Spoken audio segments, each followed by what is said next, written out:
While abolition is not new, our conversation is particularly important following the summer protests of 2020. Now represents a time where change is being demanded by society with a collective sense of urgency. Today's event developed from students and community members who have expressed interest in learning more about the possibilities in abolition, had uncertainties about what abolition means, and wanted to learn more about how society can respond to crime in a different way. Recognizing the diversity of our audience, we strive to meet each of you where you are at. Whether you are joining us today with extensive knowledge on the criminal justice system or not, we hope that you will approach this topic and our discussion with intellectual curiosity. We hope that you will leave today's conversation with a better understanding of the questions surrounding abolition and better engaged with the practice of responding to societal harm in a different way. As a doctoral student who studies the intergenerational consequences of incarceration, I'm often left wondering what society should do next, how we can respond to crime in ways that do not further marginalize individuals, families, and communities. So for that, I'm personally excited to be a part of this conversation and this event and have the opportunity to listen and engage with each of our panelists today. Before we begin, I would like to express gratitude to those who have made today's event possible. Thank you to Dean Rethmeyer and the Rockefeller College for creating this series and supporting the event. To our event sponsors, the School of Criminal Justice, All of Us Community Action Group, and the Center for Law and Justice. A special thank you to everyone working behind the scenes to organize today's events, and to Aaliyah, Renee, and Kelly for your logistical support. To our panelists, we thank you for creating the time in your schedules to be a part of today's important discussion. And a special thank you to our panelist, Lamar, for overcoming the barriers to participate today, and Amy for facilitating this. And finally, we thank our audience for joining us today. So we'll begin with an hour-long dialogue with our panelists. We have a dynamic group of panelists here today, each of whom bring their own expertise, perspectives, and voices. I encourage our panelists to be in conversation with one another throughout today's discussion. The last 30 minutes of our event will be dedicated to Q&A from event participants here on Zoom and Facebook. For our audience, we ask that you utilize the chat feature on Zoom to ask your questions throughout the discussion. If for whatever reason you would like to ask the question yourself, just make a note next to your question indicating ask myself. And if your question is selected, I'll ask you to unmute yourself and ask the panelists your question directly. If you prefer not to read your question, I'll do so, but please note next to your question if you prefer that your name is removed when I read your question aloud. We respectfully ask that our participants keep questions short and in the form of a question. And we appreciate everyone for participating, and we'll get through as many questions as time allows. So on our panel today, we have Xochitl Cartland, a senior at Brown University and the lead student coordinator for the Transformative Justice Program. Barbara Smith, an author, activist, and scholar who was among the first to define an African-American women's literacy tradition and to build Black women's studies and Black feminism in the United States. Sean Young, the co-founder of All of Us Community Action Group, a Black-led grassroots organization in the Greater Capital Region. And joining us via pre-recorded audio, we have Lamar Reed, a free incarcerated individual who will be joining us from Beyond the Wall. So now I'm going to ask each of our panelists to say a few words about themselves, and we will start with our panelist, Lamar. My name is Lamar Reed. I'm currently in my 19th year of incarceration. A portion of my incarceration, I've been focusing on things like substance abuse, alternatives to violence, and HIV and AIDS awareness. I'm thankful that you guys have me on this panel, and I'm excited. Thanks for having me. And now if Xochitl could introduce herself. Thank you. So just for access, my image description is I am a Latina femme presenting person wearing a yellow jean jacket and a lavender shirt, and there's a mirror behind me with Post-it notes. So my name is Xochitl. I am the lead student coordinator of the Transformative Justice Initiative at Brown University, but I also work with Project Let's, which is a national nonprofit organization built by and for disabled folks that is very in line with the Free Us All movement. And Barbara, if you could share a little more about yourself, please. Yes, my name is Barbara Smith. I live in Albany, New York. Just wanted to check that my mic is not muted. And I've been involved in movements for social, economic, and racial justice, as well as gender justice, ever since the 1960s, when I was involved in the civil rights era. And just to clarify, I was among the first to establish a Black feminist literary tradition, not literacy. So literary means people who, are creative writers and writing. And Sean, please. Yes, my name is Sean Young. I'm the co-founder of All of Us Community Action Group here in the Greater Capital Region. My organization is Black-led, and our mission is to end all forms of oppression and exploitation and cross all those intentional divisions that make that up. And I am very happy to be on this panel with you all. And I'm so excited to hear the brother Lamar speak, Barbara Smith and Sochi. So I look forward to this great discussion. So I'd like to start off our conversation with asking each of our panelists how you arrived at abolition and how abolition intersects with the work that each of you do. And if Sochi, if you would like to get us started.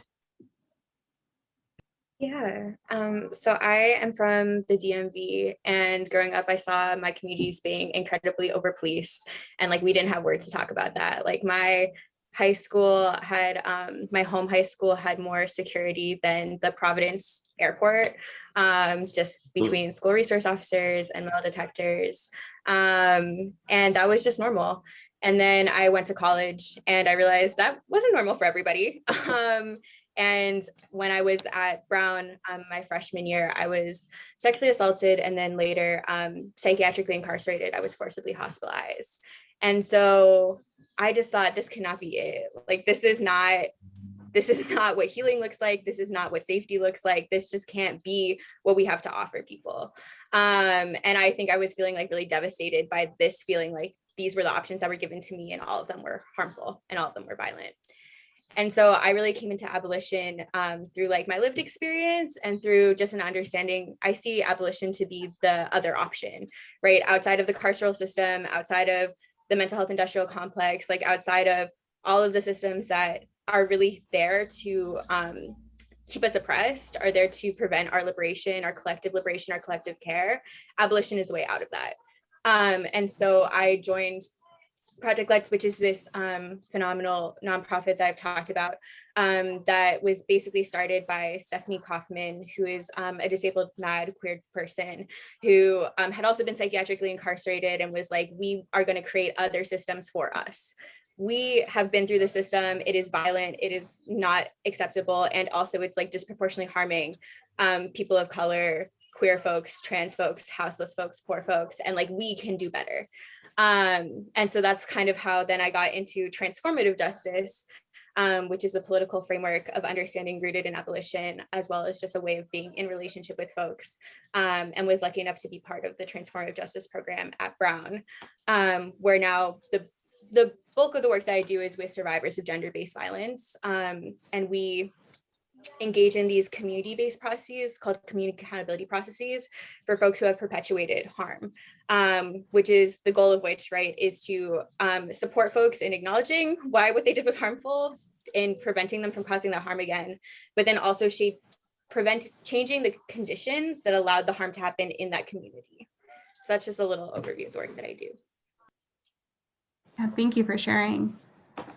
Barbara, if you'd like to share how your work intersects with abolition and how you arrived at abolition. That's a complicated question. I believe in abolition, but I'm not involved in organizing around abolition, and I actually don't have any real expertise about it. I shared that with Sean when he invited me, but nevertheless, here I am.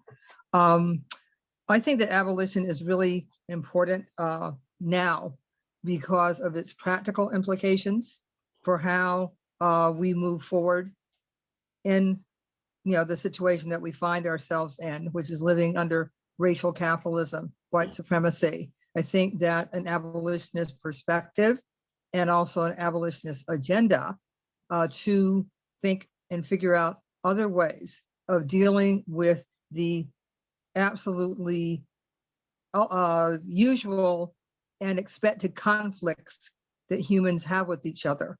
Humans are probably always going to be in conflict with each other because that's the nature of being human, but it doesn't have to result in violence, and it doesn't have to result in a carceral approach that is nothing but punitive, and also doesn't really have any seeming impact on changing those dynamics. I like what Sochi said about looking at the context in which the violence and the crime and things defined as crimes occur.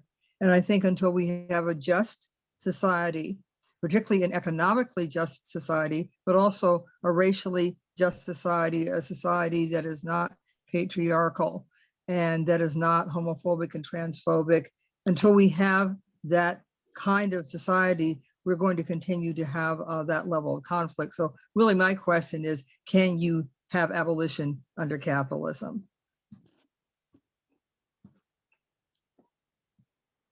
Sean, if you'd like to share your thoughts and how you arrived at abolition and how your work intersects with abolition. Well, you know, my path towards an understanding of abolition is more recent, I think, in the last, couple years. I may have been operating in a space that allowed me to think about the different elements of abolition, but didn't call it that, right? I didn't have the, like, that's what it is, that's what it was for me.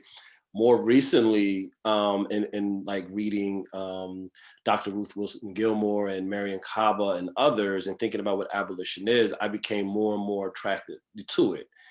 Because at bottom, it's about reimagining how we organize as a society, how we deal with our relationships. What we have now is a system that is overly harsh in punishment, right? It addresses social, economic, interpersonal, behavioral problems with the police and prison, right? We have decided that it's okay that a margin of our society will be addressed in such a way, right? And I feel like when you hear terms like defund the police and abolish prisons or abolish the police department, it's really like, it shocks people to hear it. But there's an underlying, I think, an important thinking going on there. It's like, hey, why aren't we looking at the ways in which our society is addressing marginalized communities, right? Why don't we think about other ways, I think, to handle these different relationships? And for me, that's how I came to abolition. And my work as an organizer and co-founder of All of Us Community Action Group is steeped in that. My organization was born last year in February 15th to be exact. That was, just before the tragedy of Ahmaud Arbery and Breonna Taylor and George Floyd. And we've been out here pushing as hard as we can to raise awareness in the community around what the issues are and the policy changes that are needed, and making sure that the community had a voice and a say-so in the changes that happen moving forward. And that's something that we continue to do moving into this new year. And I'm hopeful that with an abolitionist mindset, now, for me, abolition isn't just this completed thing, right? Like we have this blueprint and this is how we move forward, but it does allow us to, I think, challenge the way we think about how we organize as a society. So, and that's why, that's how I arrived there. So I think each of you have really highlighted how this work intersects with what you do and how you view it being different from what we're currently in. But one of the things that Sean brought up in his discussion was that you didn't really have a name for it.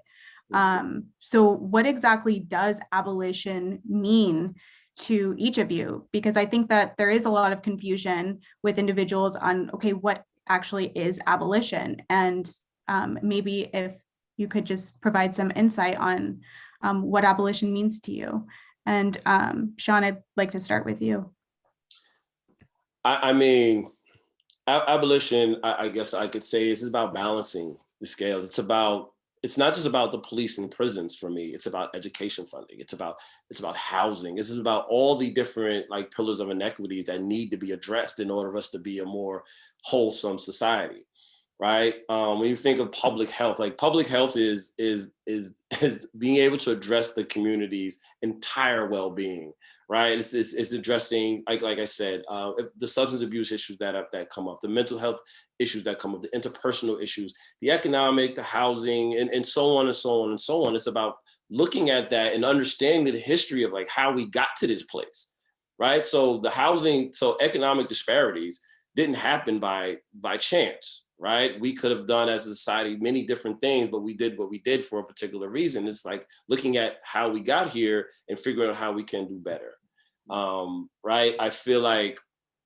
everyone I think on the panel would know what redlining is. Like that was an intentional endeavor, right? That needs to be addressed. And as long as we're continuing not to have I think a real look back at history and how we got to the place that we are, we're gonna continue to unfortunately repeat these steps. And I think abolition forces us to address that history, and it forces us to think creatively about what we can do moving forward.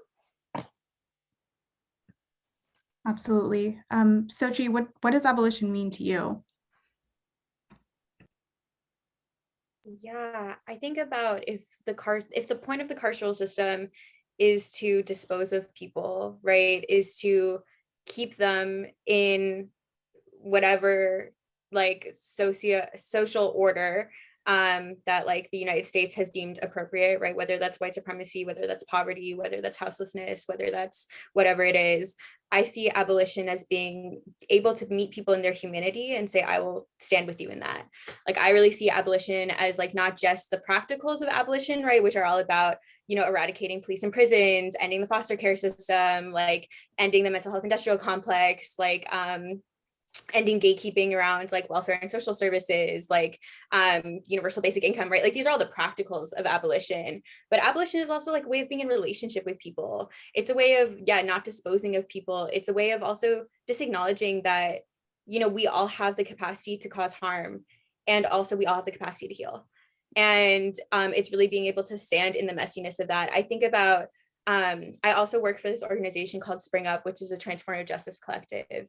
And Stash Schmidt, who is one of the executive directors, once was talking about abolition and how the way that they really see it is very similar to childbirth, how communities used to know how to birth children. That was like, knowledge that was passed down from women in community, you know, again, over multiple generations. That was the knowledge that folks had, right? But then as that knowledge became compartmentalized into doctors and nurses and hospitals, communities really lost the knowledge of how to do that. And obviously that's not true everywhere, but I think in, you know, a lot of places in the United States that is true. And I think very similarly about addressing harm in communities. This is knowledge that we've always had. Communities have always responded to harm, have always cared for one another, have always known how to address that. But then these things became really compartmentalized into prisons, into jails, into police, right? And we've lost a lot of the ability of how to address harm in our communities without calling the police, right? There's very few infrastructures that exist outside of that, and thankfully they're being built, and also it's not happening fast enough. So I really see abolition as that choice to not engage with what currently exists, but to be able to build something different and to be committed to that. And also that's a privilege, right? Like not everyone has the time, resources, ability to be able to do that, which is why it's really important that it's a collective effort. One of the things that Barbara brought up was that we live in a society that's always going to have conflict, but we also need to deal with how society is not economically just or racially just and all of these other societal inequalities. So instead of what abolition is to you, Barbara, I would want to ask you, do you think that abolition is possible under a capitalist society? I think that when we work for justice, we are always envisioning the kind of society that we want to live in, as we live in a society that's like often the opposite. So just as, you know, my first movement was the civil rights movement of the 1960s.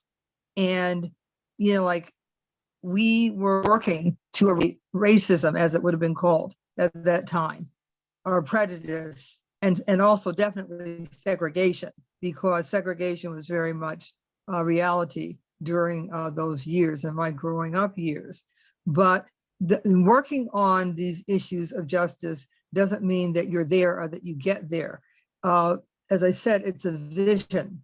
So abolition, then we can strive for that level of justice. And I think abolition as an ideology and as a concept is a major intervention into how people who are politically committed to making fundamental change, not reforms, not band-aids, but actually transforming the society and the economy, the status quo as we know it.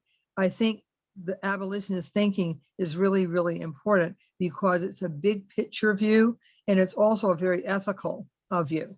Often, I'm a part of the left, I'm a socialist, have been, for decades. And so it's, I'm not one because it's considered to be woke or cute right now.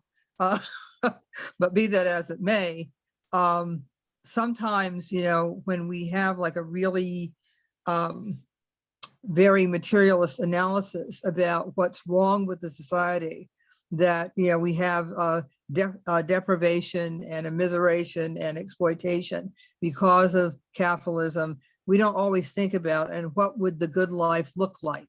What would a functioning society look like if we weren't living under this? Of course, everybody would have what they needed and would be respected and would be compensated fairly, not being trying to live on $7.25 an hour in a country called the United States in the 21st century. That's absurd. But abolition takes it further, I believe. And I think that abolition, as I said, is an ethical kind of perspective about what kind of society do you want to live in. So even though we may not live to see it, particularly me, even though we may not live to see it, we still work as if it's possible. And we build those values and those perspectives into the work that we're doing right now on the ground. So you can be, working to end white supremacy at the very same time that you're living under white supremacy. One does not negate the other. And that's the same with abolition. Thank you so much. So I want to bring in Lamar's voice here and have you all listen to his thoughts on abolition and what it means to him and how he arrived at abolition. So for me, arriving at abolition and the abolition work was kind of a journey. From challenging my criminal conviction to seeing certain things happen within the court space to being actually in prison and noticing like the culture of violence, not on the behalf of the incarcerated individuals, but on behalf of the corrections officers. You see a lot of violence, brutality, intimidation.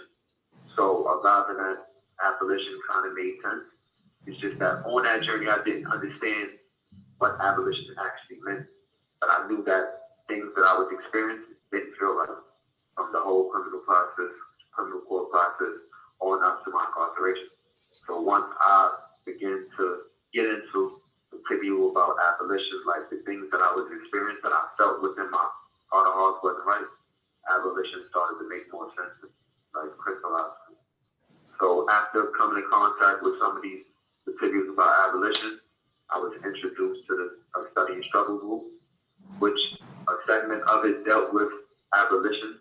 Right? So that's when abolition, like as a lens to like not only see the world, but see my current circumstances, begin to like form and make sense, which made me want to actually be a part of abolition and do abolition.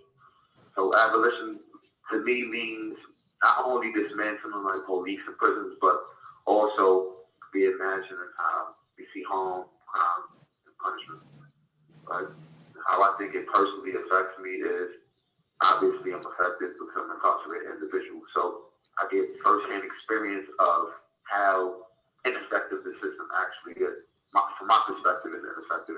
It may be a lot of people out there that think that the system is actually broken the way it was designed to work. Right?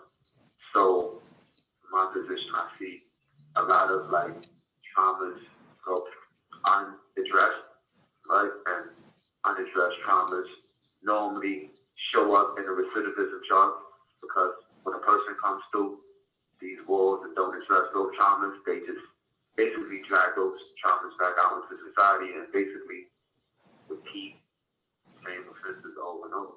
For instance, when a person comes into prison, you got what Department of Correction deems like primary issues, right? So a person is either aggressive, a sexual offender, or a drug abuser, right? So these are the only mandated programs that a person, or mandated things that a person is supposed to address.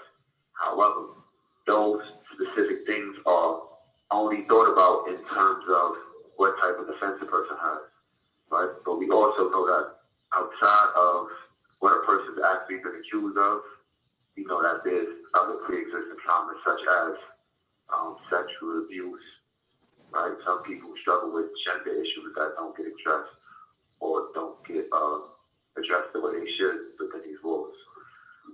Child abuse, childhood traumas that linger on into adulthood, stuff like that. What's it like to think about abolition on the inside? That's what I can describe it as, like counterintuitive, right? Because on the one hand, I struggle with accepting responsibility for causing harm to like my victim, my community, my family. But then on the other end, I'm getting involved in abolition and knowing how different systems work and understand things like structural violence, institutional racism, how that like creates environments and determines outcomes. It's like a conflict there, right? Because I don't want to take away from the harm that I caused, but I also know that to some extent I've been harmed as well, right? So I think like there's a conflict looking at abolition and stuff. So Lamar really shared a lot about unaddressed harm. And I think that this was a topic that came up from several of our panelists today. Sochi, first, thank you for sharing about your own experience with all of us today. What does abolition do for those that experience harm? I think that there's two parts of this question. One, I think about folks who have perpetuated harm, right? Folks who would be the people who would be incarcerated. And I think about what a gift it is to be able to hold someone and offer them accountability and also understand that context really does matter. I think one of the issues of the carceral state is it takes people out of context. It takes a snapshot of this moment when you broke a law, right? Which isn't inherently the same thing as causing harm, and holds you in that and says, well, you should have known better, regardless of whatever your context was. And I think about the people that I know who have perpetuated harm in times when I've perpetuated harm. And usually it's because we're hurt. Usually it's because people, and that doesn't mean that it was okay, right? That doesn't mean that the harm that happened was at all acceptable. And also it meant that sometimes folks just literally don't know that they have access to other choices. And I think about how abolition actually I see as like a way of preventing, stopping, and just intervening in harm, right? Because the carceral state itself is an extremely harmful, violent, traumatic institution, right? Being incarcerated is an inherently disabling experience. And right, we're asking folks to go through that experience and then come out of it and then not giving them any support and then asking them to, do quote unquote better than whatever it is that they were doing before. That's just such an unrealistic, unfair expectation to have of folks, especially when we're not willing to support them in it. And so I see abolition as both being like really supportive to folks who have caused harm and like really being able to meet them on a personal level and like work with them. Accountability is like a way of believing in folks. And then I see for myself as someone who survived like different forms of violence, for other folks I know who have survived different forms of violence, as a way of us getting accountability. And also a way of, I think part of the issue of the carceral state is that it is not at all survivor centered. It never meets with, the people who experience harm and ask, what do you want actually out of this? Like, what would healing look like for you? How can I support you in whatever happens after this, right? It is become so detached from the people who have actually experienced harm, that they're usually not even involved in whatever the carceral system decides. And so I also see abolition as a way that we promote healing for folks who have experienced harm and violence, because it is so different, right? To say, actually, can we center like what you need right now? What would accountability look like for you? What would you need to experience safety again? What would you need to be in community with this person if like that is something that you want to keep doing? And how can we support you in that? So being both like supportive of the person who was harmed and supportive of the person who caused harm. And Sean, working locally with the community, what do you think is missing from the current state of abolition, and what would you like to see more of?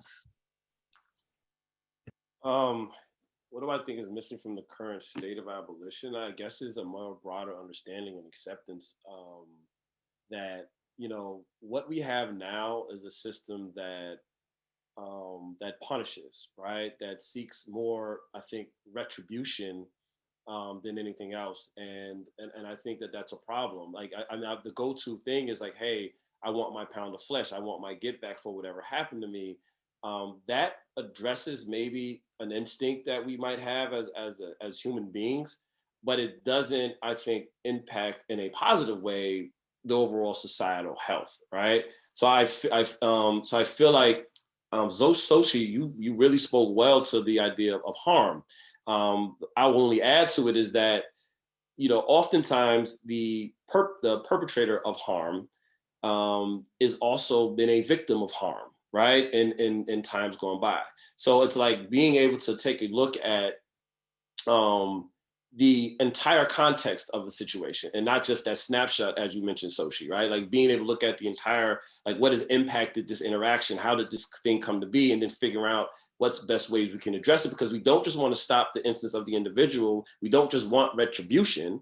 We want to be able to address this thing in a more broader sense so that we end the harm, we address the harm, and that the person that was harmed has accountability for that harm. The person that enacted the harm understands the responsibility there, and then we can try to seek change after. If we're not doing that, then what are we actually doing? I wanted to point a little bit like what Lamar said, just briefly, and thinking about all the things he kind of covered.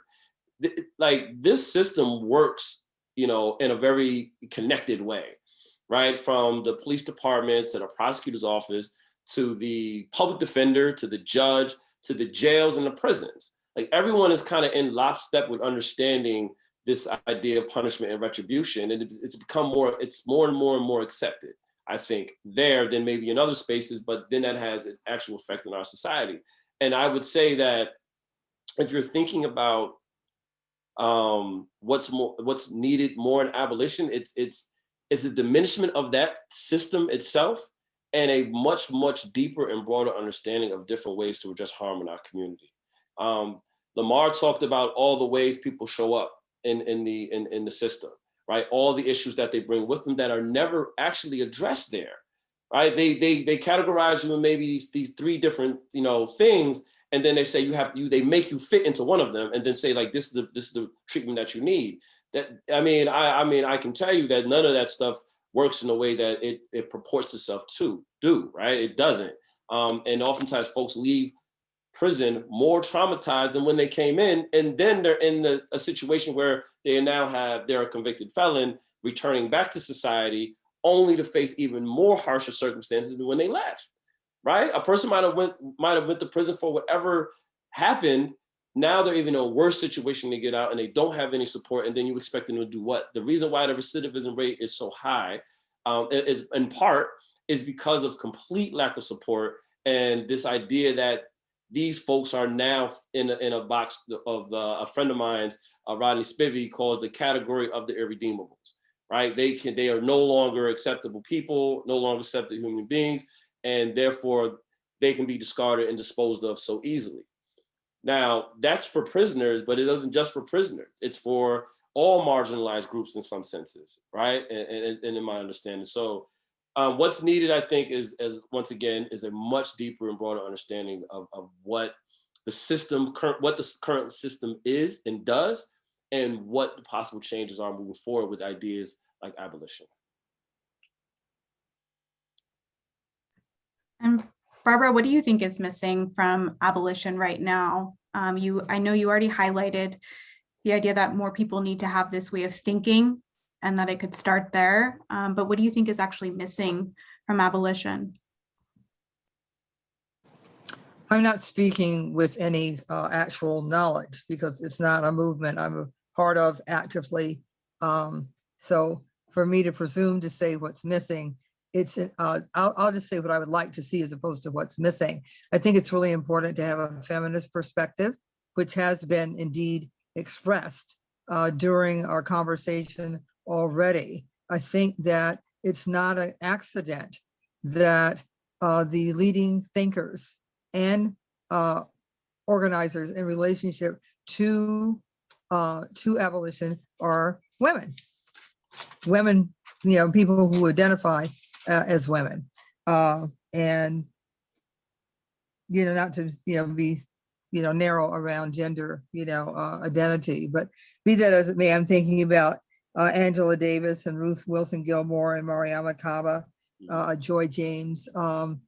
It's not a coincidence that such strong perspectives, ethical perspectives, again, around what kind of world do we live in, come from people who have a feminist understanding of the world, who are opposed to patriarchal arrangements and patriarchal oppression.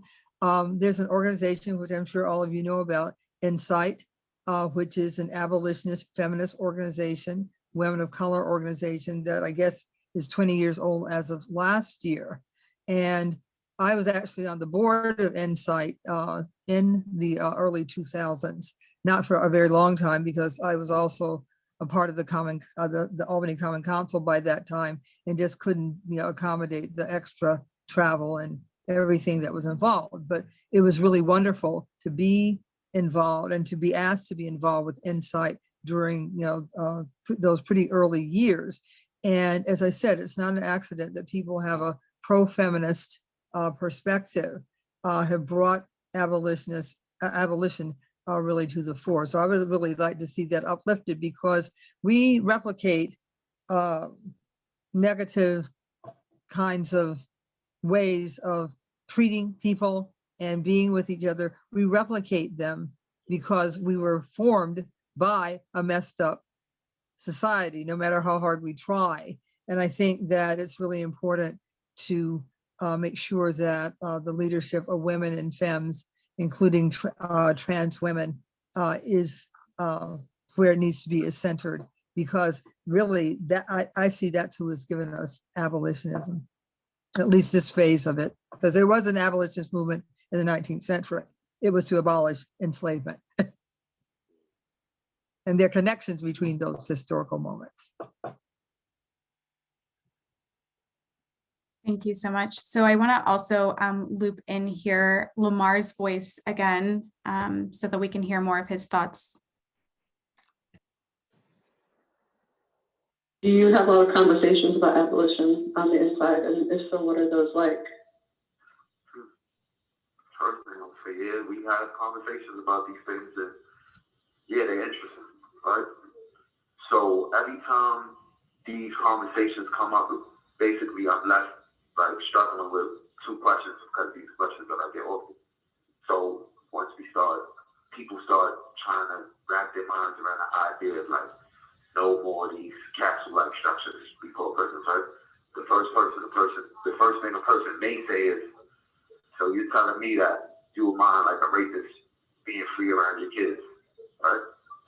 Or a predator being free around your kids, which makes me think, right? But then another thing that I encounter is like the reimagining part of abolition makes people wonder like, all right, who is going to determine what the alternatives to prison look like, right? Because obviously we know that the state is in control of every facet of our lives, including prison. So it's like, all right, how can I reimagine a world without prison when I know that the state is only going to, if they do dismantle the prison system, what would it look like? It only is going to look like an imitation of what already existed with a minor tweaks and adjustments along the way.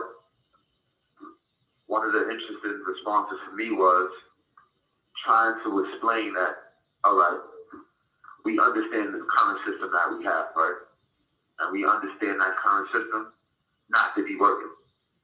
And the evidence is in looking around, right? When we look around, we see a mess hole full of black and brown faces, right? With a bunch of security guards that's white, right? But we look in Coleman bullpens and we see the same thing, right? So obviously something more is going on here. And what is going on is not working the way that is, not the way that it's designed to work, because it's working the way that it was designed to work, but it's not working in an equitable way. Okay, so one of the answers that I give is find other ways to deal with people other than one, locking them up and throwing away the key, right? Because when we say, I don't want this particular type of person around my kids, we're saying that I have no other way of dealing with this particular type of person other than putting them in the jail cell, right? Or the only thing that bothers me about this particular person is the offense that they've committed, not looking at all of the other things that could have led to that person committing a particular offense, right? And thinking long and hard enough to prevent that from happening again, other than full wars. So I think one of the things that Lamar really alludes to is that there are some challenges and obstacles in getting other individuals to imagine or reimagine our society. So I would like to ask, even though our current system, and we know our current system is not working, a lot of individuals hold on to this idea that we should incarcerate individuals. And they also do have issues with trying to think of society in another way. So how do you respond to those individuals who are holding on to this idea that we do need to incarcerate people? And I would like to start with Sean. So, for me, I feel like that the first way to address it is trying to have a real understanding and a real look at how we got to where we are as a society.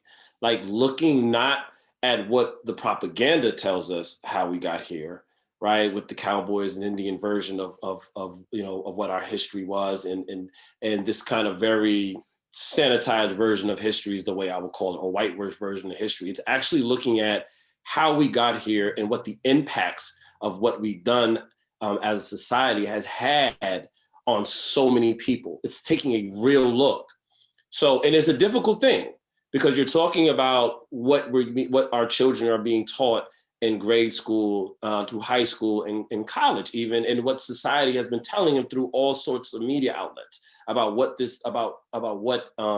how our society works. How many popular, for instance, cop shows are there, right? How many popular kind of vengeance stories can we tell? Have been told, I think, and it's all those ways that fit right into how we organize as a society. When you think about what it is to seek retribution and why that is such a popular idea, you don't need to look any further than to look at what's going on in our media, what the conversations are like in our families, and what we're being taught in schools, right? It's taking a real look at what has happened and thinking about the harm that it has caused, and then from there, because if you don't get over that, if you don't address that part of it, you're never going to get to the idea that you reimagine something else. Because why would you?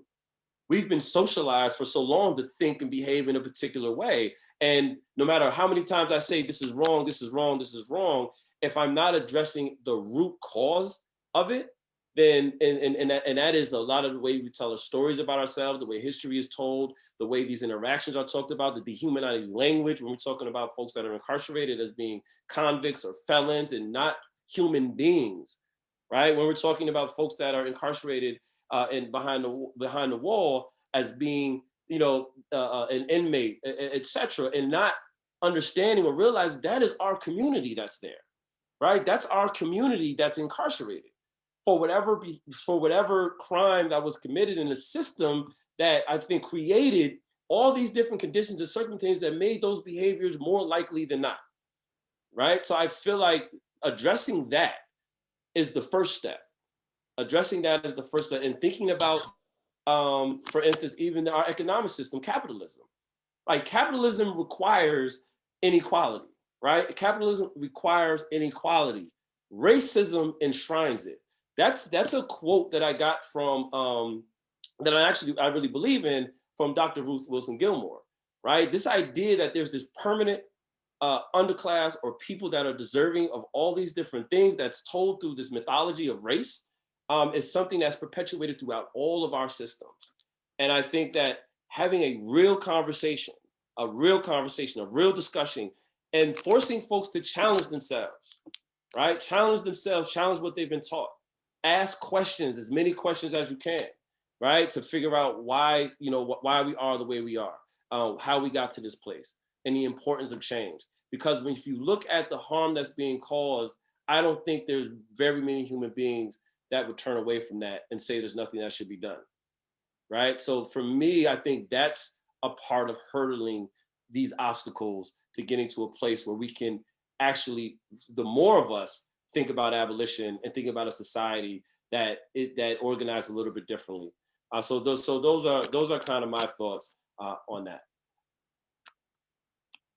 So G, have you encountered individuals that are skeptical of some of the work that you do in transformative justice and that have spread these ideas and hold these ideas that individuals do need to be incarcerated?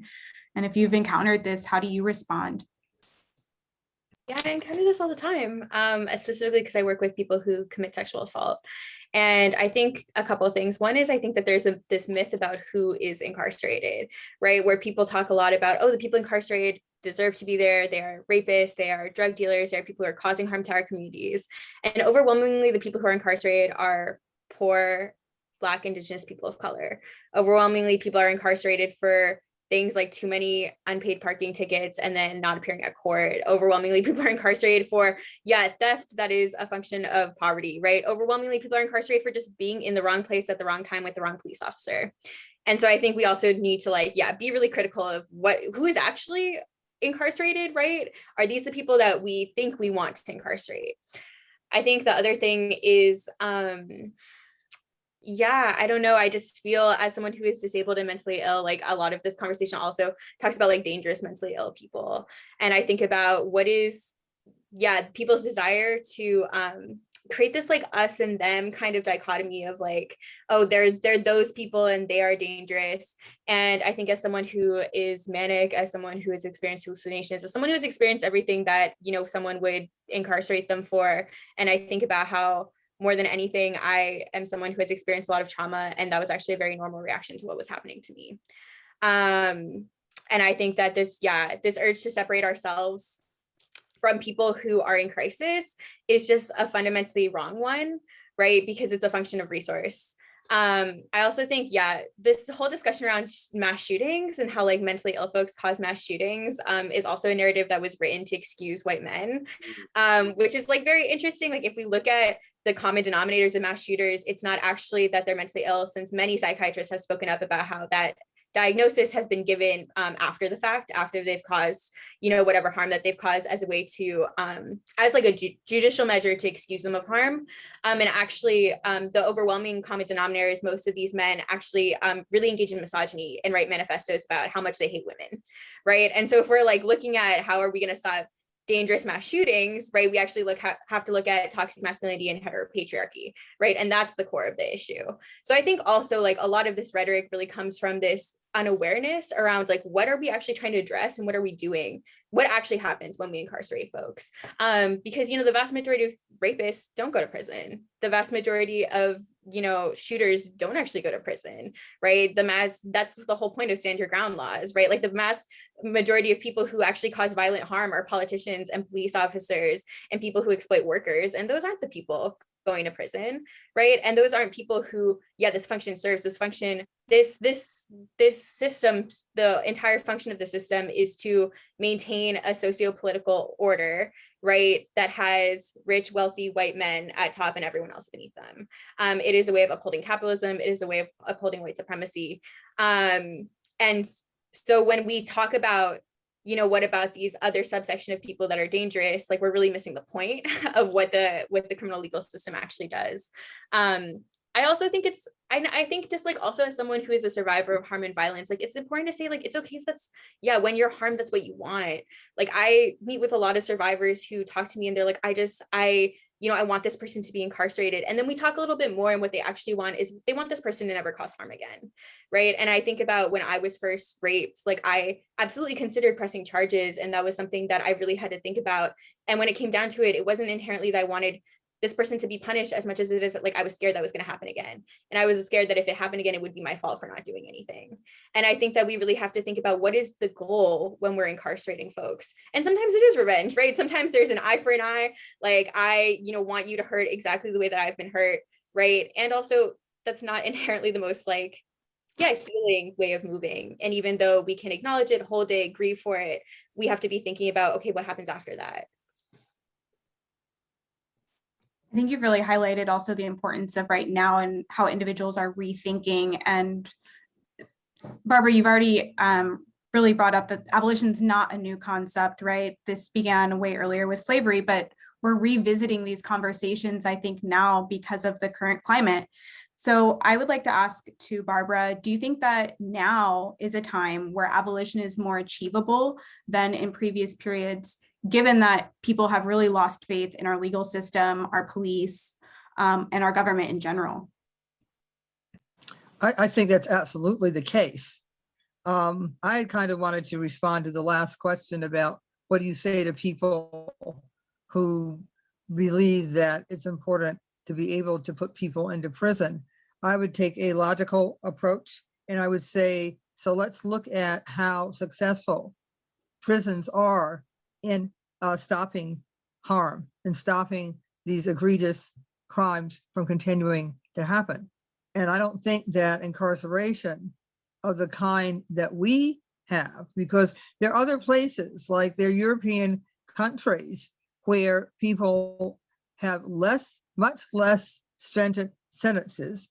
They don't have life without parole or 2 consecutive life or subsequent life sentences, so you know that you'll never get out. And then they, when the person is in those institutions, they actually try to build the kinds of capacities that they need and that have been missing so that they can return to the society as, contributing members. So it's not that, I think that when someone does, extremely violent and destructive acts, that they may need to be separated from where other people are who they might continue to do harm to. But on the other hand, it doesn't have to be a system of incredible violence as our so-called criminal justice system is. It's an incredibly violent system to deal with violence. How's that working out for people?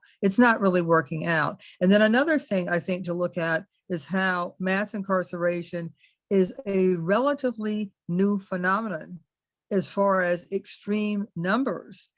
Starting, I would say, in the 1970s, maybe go into the 80s, I've seen statistics about how back, say 40 or so years ago, we had a few 100,000 people incarcerated. Now we have 2.5 million, and have 20 or 25% of the world's imprisoned population. And that was a decision. Those decisions were made. And I think they were made in response to the incredible ferment and the incredible organizing of the 1960s and that period, radical organizing of the 60s and 70s, particularly around race and racial, ending racial oppression. I think that the establishment said, we got to lock up more of these people, and we will do it for anything. Jaywalking, we'll do it for passing a $20 counterfeit bill. We will have use any excuse to get these people under our heels where we wish them to be. So looking at the history of all that, I think is really important. But to answer the question that you did just ask me, yes, this is a really good time in our history, because the younger generations, they're seeing things in different ways. They're not like most of them are not like committed racist. They live a much more desegregated life than people in my generation did, and older generations. And they don't have any problems with people who are not cisgendered and heterosexual. You know, they think that's really stupid. You know, I love the fact that the work that some of us were doing decades ago we've gotten to a point where people look at that and that kind of oppression and marginalization. They say, yeah, that's really stupid. So there's a lot of potential. What we saw after George Floyd's lynching, the fact that the nation came out. The nation came out to say, no, we're not about this. And so did the globe. So yeah, there's a lot of potential now. Thank you so much for sharing. Sean, what does the future look like for you? Yeah, I just had to unmute. What does the future look like for me? Wow, that's an interesting question. I mean, I'm gonna continue, you know, in this fight in whatever capacity I can. My focus often is criminal justice system and addressing the harms there, but I also focus on education. So I'm looking forward to participating in different programs that are run by like the Schenectady City School District, Albany City School District, etc. Just being involved because I believe that education is a path forward, right? It's an important component to all of this. Because we have to, I think it's there that we can address so many of the myths that have cropped up over the years. And I'll be doing that work in whatever capacity I can. And I'm always looking for others. Like, it's important to be on a panel like this and having this type of discussion and like revealing the different like perspectives of abolition and how we came to it and all of that. But it is equally important for folks to be active and engaged and getting involved. So I'm hopeful that on like calls like this, that there's folks that are like watching, tuning in. I see some of the questions in the chat and that's great, but also seeking to get engaged, get involved and find ways to address change, because we don't need too many people acquiescing to what's going on, right? You can say, hey, I'm not this or that thing, but if you're acquiescing, you're still a part of the problem. We need people that are actively pushing back against the system that is the dominant system right now. It is what it is. It's the way we've been socialized. So I'm hopeful for that. There's one other point I wanted that Barbara brought up that was really interesting that I just want to speak to really, really quickly. And it's the idea that the mass incarceration system that we have, it wasn't inevitable, right? It wasn't like, hey, we were just going to get to this place one day just because the way society is organized. That's wrong thinking, right? It was something that cropped up in a direct, I think, response to what happened in the 50s and the 60s, with all of that, the unrest, the uprising, all of the addressing of the harms in the community, and all of that truth telling that was happening and people being in the street. This idea of law and order, was born out of that, right? So and then we ended up with decisions being made around how we want to address it, that always raises the specter of safety and security. Right? We have to be safe. We have to be secure. And I think Sochi talked about it a little bit. And I know Lamar definitely talked about it. This idea, like, who are we incarcerating? Right? Who are they really? Like, we know who we've been told is incarcerated, but who are they really? And once again, I will tell you, this is about that truth-seeking mission. This is about telling the truth about our history, and looking at how we got here and taking a good look, because we've been told a lot of myths. We've been told a lot of myths that help support a system that has caused so much harm across generations of people. And it's time for us to take that real look and make change happen. So my future is involved in any way, shape, or form doing that, telling that truth and being a part of any changes that are possible in policy and funding, et cetera, for our communities. Sochi, as somebody active doing the work right now, how can others support abolition in their everyday lives? I think abolition really starts with the self, right? And thinking about our relationships, our communities, and also our relationships to ourselves, right? Are we being punitive with ourselves and the people around us? And if so, can we shift that to a way of interacting that isn't disposable? I also think just abolition is going to require like people being willing to sacrifice, specifically people who have privilege being willing to really give that up in the name of like collective liberation. And I think Miriam Kaba talks about how, and Sean and Barbara, you were both speaking to this, like we didn't get here all at once, right? This was thousands of decisions that people made that created the system. And it's going to be thousands of small decisions that people make to unmake it. And I think, you know, that really starts in our communities. And a lot of the work that I do right now, like, even though I do, you know, these CA processes with like folks who have committed sexual assault, and I do non-carceral crisis response with disabled folks, like, I think some of the most truly like true ways that I like embody abolition in my life is like with my house. And I live in a house of all low income, disabled people of color, and we do rent based on income, right? So there are like those among us who have more financial privilege, and we prorate rent based on that. We prorate groceries based on that. I was, you know, in crisis a couple months ago, and like my house met to talk about how to keep me from being hospitalized. Like, I think that it's the small ways that we interact with folks that are really what allows abolition to happen and occur, is like having the intervention start with the people that we know, and having the intervention start in our communities. And I think, you know, a lot of that is mutual aid, which I'm really grateful that COVID has started like a much larger conversation on mutual aid. But a lot of it is also just like sitting with folks and saying, hey, what do you need? And here's what I can offer, right? Even if I can't give you exactly what you need in this moment, like, here's what I have to offer, and here's how we can get you what you need. And we can do that together, and you don't have to be alone in that. I think like, yeah, abolition really does start with how we're relating to folks, right? Because I think about, you know, what the things that lead up to incarceration, and like how different would it be for folks if they had access to housing because the people in their community came together to make that happen?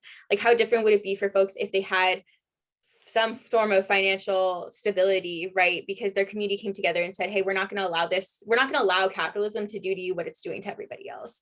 And like, we can actually hold you in that. And we're willing to sacrifice, you know, the privilege that we have to be able to make sure that you are able to survive.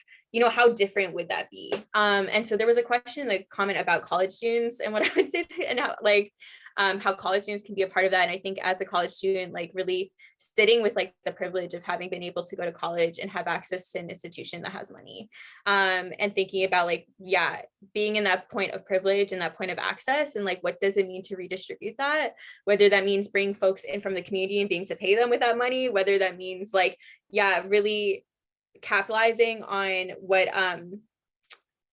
that experience is, and being able to like use that, right, to support community-based efforts, like whether that means trying to hold the institution accountable for harm they're causing in the communities that they're in, right? But it really, abolition does really start with those individual relationships, and that commitment, right, to constantly be moving away from this disposability capitalist culture and into something different. Thank you so much. So I'd like to close our discussion by having us all listen to Lamar's take on what people can do in the meantime until this greater goal is achieved. One, I think something that helped me get a better understanding of abolition was to like read more, right? Because I can't really stand behind or support something I really don't have a firm understanding of. So I would encourage people to read more about abolition. And then another thing that I think is important that kind of ties back into what abolition conversations are like on the inside for us is create support groups, right? Because a lot of times people think about abolition in terms of an issue that only intellectuals grapple with, right?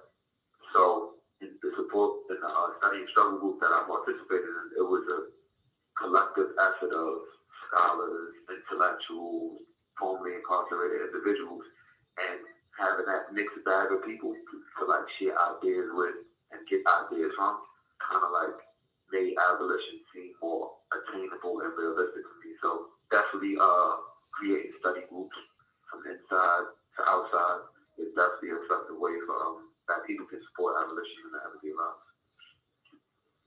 I can see it from like the couple of readings that I got my hands on, ranging from like the New Jim Crow to Until We Reckon to We Do This Till We Free Us, and we like seeing the evolution of what abolition means, and it's going from like this abstract idea to like more real and attainable ideas. So yeah, I definitely see evolution as exciting. What are some of the things that you think could have been different in your life that would have kept you from being incarcerated? It's this cliche saying, right, that we hear a lot, we hear it often, right? And the saying goes, if you do better, you do better, right? I think that that's a true saying because I understand the power of education and how education can transform the way a person not only thinks, but the way a person behaves, right? So I say that to say that if there was more resources being placed into schools, and then the outcome of a lot of people that I know and myself personally would have been different. Is there anything else that you'd like to say to people listening? Keep doing the work that we're doing and try as hard as possible to reach within the walls, right? Because a lot of times people within the walls feel like they are forgotten about, or they don't have a voice to lend to the conversation. And a lot of times this is where we go wrong at. We tend to like forget people and not add them to the conversation because they can offer interesting perspectives to kind of like help this ball get rolling a little bit faster. And when we do take this approach, it's like we move from just thinking about incarcerated individuals as like those people over there to actually seeing them as a part of this collective community that we're trying to gather. All right, so I want to quickly shift gears and start our Q&A. That way we can honor and address the questions that each of you have asked. Before we do that, I do want to note that our group has put together a resource guide that'll be available as a Google Doc, and you should see the link in the Zoom chat and Facebook Live in a moment. And the link will also be sent out to the university listservs. So I'll start with our first question from Jamaica Miles. And she's asking, we've heard that abolition is not just about the carceral system. It's more than police, jails, and prisons. As this is a conversation hosted by a local university, what message do you have for college students who are watching about being involved in creating change, either along the lines of abolition or social justice issues? Sean, you're a local co-founder of an organization here in the Capital Region. How do you want to start that question off?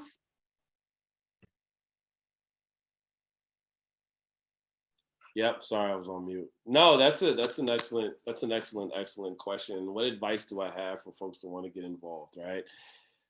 So one, I think, especially for university students, and not just Albany, but any university students watching anywhere, a lot of times there are folks that transplant to these universities from other communities and come in. One, I would ask that you recognize that you are a part of this community, that you're not just a part of the campus, you're not just at the university itself, that what goes around in this community has an impact of, on our entire society, has an impact on your school. I would say if you can come to a place where you understand that, the next step is, hey, what's going on? If you're interested in a serious way, like what's going on in that community, you can find local grassroots organizations that are doing the work.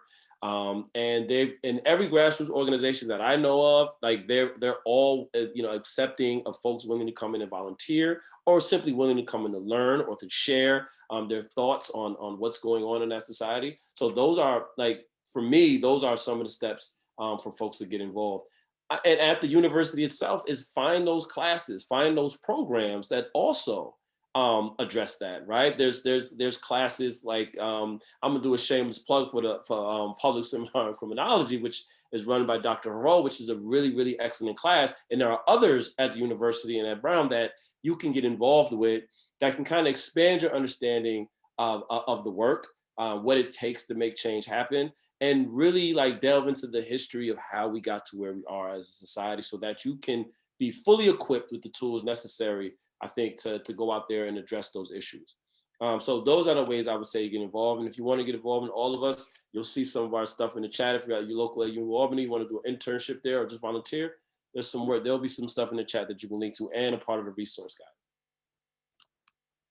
guide. Can I just say one other thing? I just hope that folks are really, I am really so grateful and appreciative to be on this panel, and especially to hear from Lamar Reed and his thoughts about what abolition is, and just hearing from someone that's incarcerated currently, right? And who's suffering under that system right now, today, as we speak on this call and enjoy whatever freedoms that we have. This person is locked away in a cage under a very, very oppressive system. And to hear his thoughts shared on this type of platform, I think is extremely important, because in those spaces, those voices are often silenced, right? They're silenced. They are behind a very large wall. I know where he's like, it's so important to have his voice here. And I hope people recognize that and are just as appreciative as I am.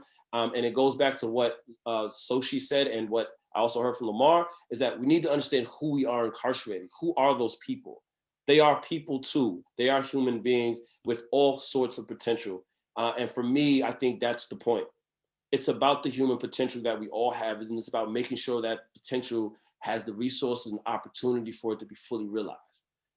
So this discussion was super important to me, and having him on this call was just as important. Sochi, I don't know if you want to weigh in also on how students and individuals can be more involved. Yeah, absolutely. I think it's also important to name this dynamic of saviorism that I think happens a lot at universities, and specifically Brown being an Ivy League and also just being what it is, right? Being founded on money made from the transatlantic slave trade, just really has all these programs built to pay college students to go into Providence, the community that we're in, right, and serve underprivileged folks. And that's the language that Brown uses to talk about it. And I think that there's some serious issues, right, with sending college kids into communities that they are transplanted into, right, that they don't have like a personal connection with, to do work, right? And I think that there's like a lot of saviorism that comes into that, and a lot of like guilt around privilege and class and race. And I think just, yeah, really thinking through like also like what, I think that there's something so beautiful in thinking through like, what do I have to offer? How can I offer that to this community that I'm a part of? But also really thinking through like, what are my intentions in offering it, and what is my politic in relating to this community? Like, how am I interacting with it? Like, am I using, is this exploitative, right? Am I using this for my resume? Am I using this to further my college career? Am I using this as research for a class, right? Something really horrifying that I see pretty frequently is students want to do research on the Providence community. So they'll go as part of a class, but then not disclose that that's what they're doing. Things like that, right? Things are like actually really unethical and really unconsensual. So I think also just not assuming that you know what the community needs, and instead being really like listening and responsive and saying, here's what I can offer you. And also it's okay if that's not what you need in this moment, but this is what I have to give. And I want to be, working together to figure out like how I can be most supportive. And understand that I might not know what that is, especially because I'm not from here and I might have a different background. So I think just as much as possible, really trying to figure out what sources of, I think of universities just as huge sources of financial wealth, of like what sources of like wealth exist and how can we redistribute it. I think it is such a harmful and also true reality of living under capitalism that money really does shift a lot for folks. And like ultimately, like, folks need money, right? Like folks need to survive. Folks need, at their core, they need their basic needs met. And thinking, is there a way that we can do that using university resources? And how can we be really creative about that? Because universities have a lot of gatekeeping ways that they keep students from doing that. And also there's always another option, right? There's always a way to be more creative. And so really trying to tap into that creativity. Thank you so much. So we have a question from Stefan. Excuse me, may I say something about that? Oh, absolutely. Yeah, I think it's really important at whatever stage of your life of activism and organizing, but particularly if you are indeed a typical age student in college, it's really important to find out what movements are. Find out what a movement is versus just a series of protests. Find out what the history of movement organizing looks like. There's a book that I always recommend, which is titled SNCC, The New Abolitionist. It's by Howard Zinn, that most people know as the author of A People's History of the United States. but long before he wrote A People's History, he wrote a book about SNCC, the Student Nonviolent Coordinating Committee of the 1960s, because he was actively involved and supportive of SNCC and of civil rights organizing at that time. It's a really great window into what the sacrifices were and what movement building was really like when people were not visited with $90 million, that they receive over internets, whatever. I mean, shocking amounts of money that people think are necessary in order to do viable work. So find out about the history of movements is another book that I highly recommend. I'm sorry, I forgot to bring it to hold up for people to look at. It's titled Remaking Radicalism, and it's a history of organizing between 1973 and 2001, primarily focused on the United States. The reason that I recommend it is because that's a period when everybody thinks that nothing was happening. I actually read a document in it recently, and it is a series of documents from movements, flyers, position statements, all kinds of things that people actually did and created in the context of actually organizing, not just thinking about organizing, but organizing. And I read an article, document recently in that book, Remaking Radicalism, that basically was a feminist group putting out an abolitionist perspective in the 1970s, a white feminist group, actually, from what I recollect. So there's a history to all of this. And I think that like getting involved in movements is not volunteering. It's not volunteering. You commit yourself to a movement, you commit yourself to a vision and a reality of bringing more justice and to ending oppression. I was a part of the Combahee River Collective. I don't know if people know what that is, but we wrote a Black feminist statement that is still read to this day. We were not volunteers. This was in Boston in the 1970s, the Combahee River Collective. And we were not volunteering, and we had no budget, and we had no staff. And yet people are still using the work that we did. So find out what movements are. Great, thank you so much. So we do have a question from Stefan Ivanov, and if you'd like to unmute and go ahead and ask your question. Great, thanks Tawnee, and thank you so much to all the panelists who are here today, just to share everything you shared with us. I really appreciate it. So my question is in response to something Barbara Smith and Sean were talking about, how mass incarceration was in large part a response to the civil rights movement in the 1960s. And a policy response to that. And I'm just curious if you have any thoughts on what might be a way to protect against like a similar response to the current social justice movements. I'm especially thinking of Michelle Alexander's work and others that talks about how, racism and white supremacy is durable. It finds another way to persist once you quash one form of it. So I'm just wondering what your thoughts are on like protecting against something similar as we move forward from our current moment. I mean, my response is one, know that history, right? Know that history and be ever vigilant. Understand that as this movement progresses and grows and more people get involved, its opposition is growing, right? Its opposition is growing and finding different ways to kind of address it. The importance of me knowing the history like of mass incarceration being born out of the civil rights era is that I now can look at where we are today and look at all the ways in which, or I can't prepare for every single thing, and I don't think no one person or any group can, but we can be aware that there's going to be so many different, I think, ways that what we're trying to do is going to be combated, and understanding that this is an everyday fight. And one of the things as an organizer that it's really important for me to do is find more and more leaders, right? Find more folks in the community that are willing to step up because they either have the leisure to, or they just have the will and desire to, and they're listening to what we're saying, and that they can form their own groups, and that they can continue to push this, because this is the system as it operates is one that's so interconnected. It works in a collective way against us, right? it's important that we also understand the collective push to change things. So organizing other leaders, getting them to organize other folks, and growing and growing and growing to a point that we can become an overwhelming force, I think is what's important in addressing this, and keeping a keen eye on the policies that are coming out. Too often we'll get a policy and we'll think that this great thing, and lo and behold, it has all these other provisions in it, right? That we weren't really paying attention to. We get the summarized version of it, but we won't look at all the details. And I think that it's important that we are doing that, and that we're vigilant, which is all we can do in addressing the issues moving forward, is be diligent and know the history.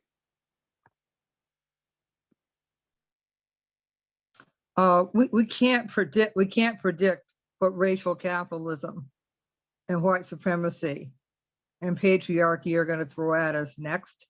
I think that Sean is right about how we need to know our history. If you want to know some history about repression, check out the McCarthy period of the probably 40s into the 50s, of when there was complete repression of people who they saw as reds, as communists. People went to jail, lost their jobs, and lost their lives behind McCarthyism. So that was the Cold War. That was the 1950s. Then in the 1960s into the 70s, there was COINTELPRO, which was the FBI, the Justice Department of the United States, hounding and making sure to destabilize the Black liberation movement. I've used the term civil rights, but even probably more accurately to talk about mass incarceration as a response to Black power and Black liberation. And I think it's also important to think about mass incarceration as it ballooned and skyrocketed as an economic response as well.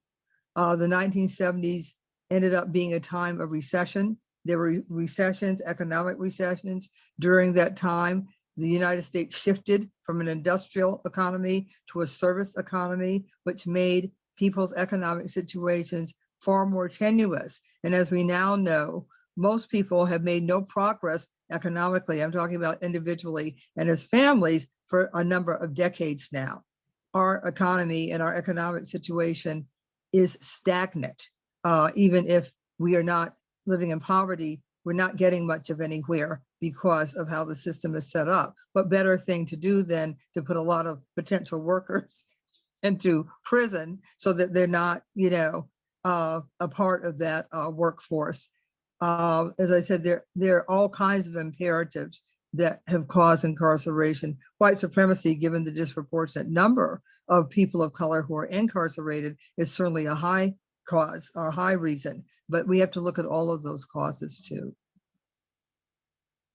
And the way that we prepare for the unexpected is to be alert and to be really, really, really sharp, to have an analysis so that when the next thing jumps off, like for example, the attack on the Capitol on January 6th, some of us understood what was happening. Some of us were not surprised by it happening. Some of us, could put it in a place as opposed to like, oh my God, who ever thought that anything like that would happen? Some of us understood this is the stage that we're at when a world fascist movement can culminate in something like that in a place called the US Capitol. So if you have those kinds of understandings, you're much better equipped. And to get those understandings, you have to work with other people, talk with other people, and also read something that's not on a screen.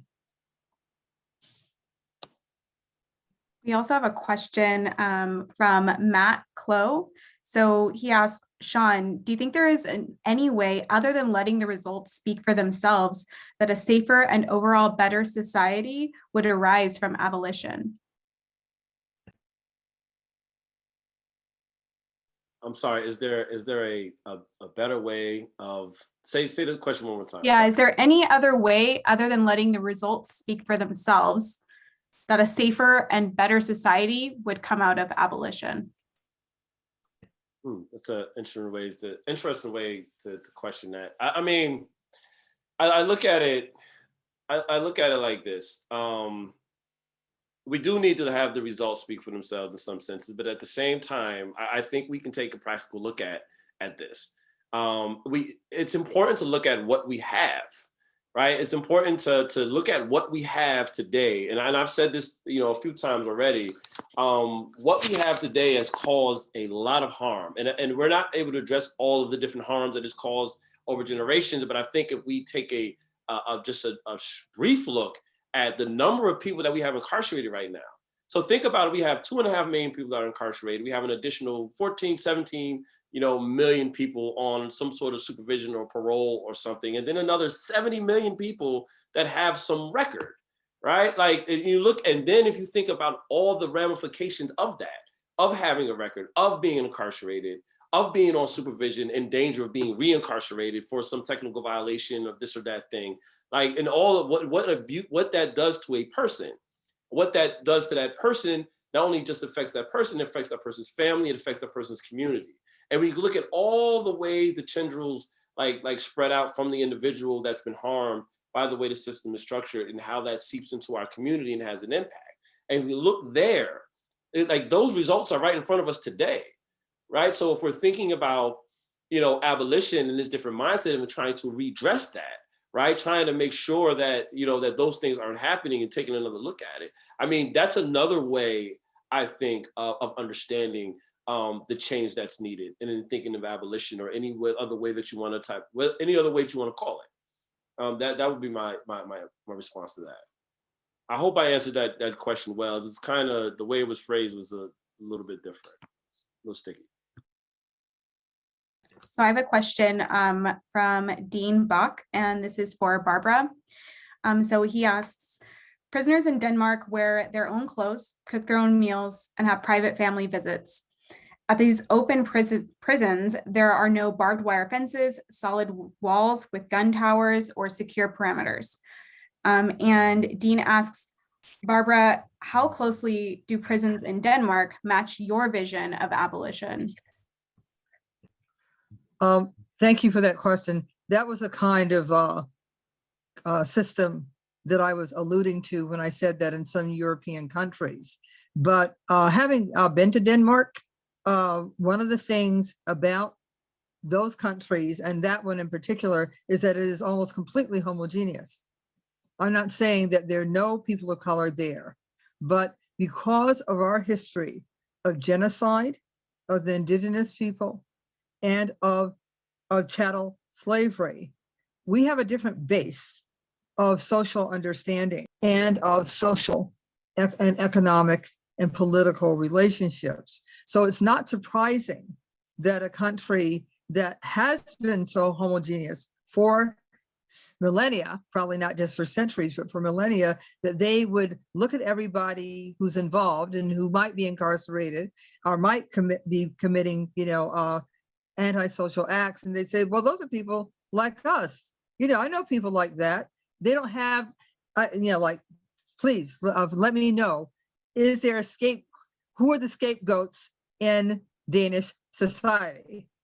Are they racially determined? Because what we have in the United States are permanently scapegoated populations based upon race. And that's one of the reasons we have such a dysfunctional social safety net and social resources and systems. Other places, when you have a baby, whoever the parents are, one of them being the mother of the baby, you get 6 months, to stay out from work. Why don't we have that?